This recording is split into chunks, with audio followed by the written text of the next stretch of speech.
राष्ट्रवादी काँग्रेस पार्टीच्या राष्ट्रीय अध्यक्षा तथा महाराष्ट्र राज्याच्या उपमुख्यमंत्री सुनेत्रा पवार यांच्या शुभ आशीर्वादाने राष्ट्रीय कार्याध्यक्ष तथा खासदार प्रफुल्ल पटेल आणि प्रदेशाध्यक्ष तथा खासदार सुनील तटकरे यांच्या मार्गदर्शनाखाली राष्ट्रवादी काँग्रेस पार्टीच्या ठाणे शहर जिल्हा तसेच विविध फ्रंटल सेल आणि विभागांच्या कार्यकारिणीची घोषणा करण्यात आली.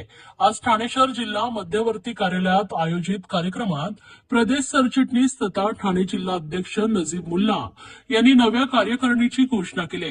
यावेळी नगरसेवक इब्राहिम राऊत, माजी नगरसेविका आश्रिन राऊत, माजी नगरसेविका अंकिता शिंदे तसेच प्रदेश सरचिटणीस सुहास देसाई, प्रदेश उपाध्यक्ष दत्ता चव्हाण, प्रदेश सचिव हेमंत वानी, प्रदेश सचिव रमेश इंदिसे यांच्यासह पक्षाचे पदाधिकारी व कार्यकर्ते मोठ्या संख्येने उपस्थित होते.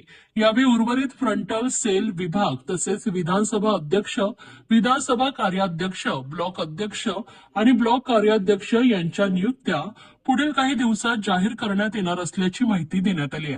नवीन कार्यकारिणीच्या घोषणेमुळे पक्ष संघटनाला अधिक बळ मिळणार असून आगामी निवडणुकांच्या पार्श्वभूमीवर पक्षाची संघटनात्मक बांधणी अधिक मजबूत होईल असा विश्वास पदाधिकाऱ्यांनी व्यक्त केला आहे.